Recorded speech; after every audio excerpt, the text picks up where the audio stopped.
Today we announced two new capabilities of Windows 10 designed to make your computing more personal and more secure. We want to make your interactions with computing devices more like interacting with another person. So the first capability we call Windows Hello, where your computing devices recognize you. This technology then gets you in securely with less hassle than a password into your computer. From there we have the new feature Microsoft Passport. Microsoft Passport allows you to get into your applications and online content without the need for a password at all. More secure and easier to use. It's built on a technology called asymmetric key cryptography. It's the kind of technology that powers things like smart cards. It's how you verify web servers. It's used by cell phones to verify networks. It's a technology that's been around for a long time. It's well proven, but it's never made its way into something that real consumers can use. With Windows Hello, you can use your fingerprint, face, or iris, and you get enterprise-grade security with nothing that attackers are able to steal. They can't watch you enter your PIN, they can't steal your password. You get all of that security that an IT organization would expect from smart cards with the familiarity and personal experience of Windows Hello. And this technology we've developed over the years, based on what we've learned with Kinect, early versions of Kinect, we've evolved that and included it right into Windows. It uses new infrared technology that makes it much more reliable in different lighting conditions, with cosmetics, with facial hair. And this is part of what allows us to get that facial recognition all the way up to what we call enterprise grade, over 1 in 100,000 false accept rate. So there can be a trusted way to recognize you and authenticate you, both in the enterprise and your work environment, but also at home as a consumer, unlocking your Microsoft Passport as you're visiting online sites and content.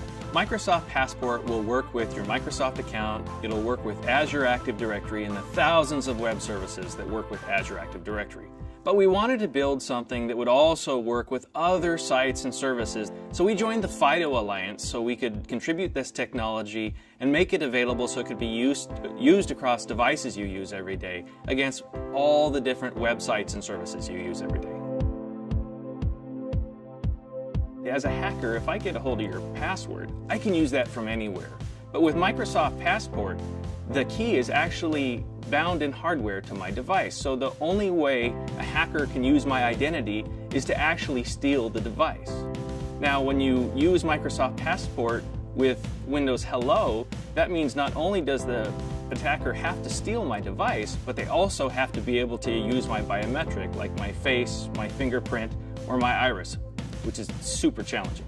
We have anti-spoofing capabilities built in so that you can't use a photograph or a selfie on someone's phone to log in and impersonate someone else. But that's part of the promise, is you're not logging into the website with your face.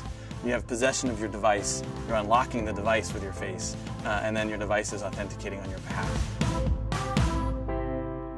Windows Hello was designed with privacy in mind. It never stores an image of your face or your iris on the device. Instead, it authenticates you locally and then unlocks Microsoft Passport, which then cryptographically authenticates you with the websites and applications that you visit.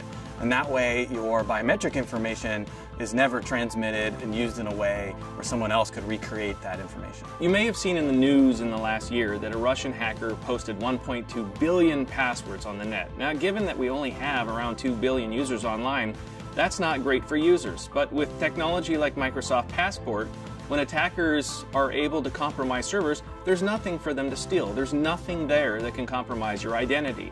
If they control one of those servers, all they get are a bunch of public keys, which aren't useful to the attacker at all. So it's all about making your computing experiences easier to use and more secure at the same time.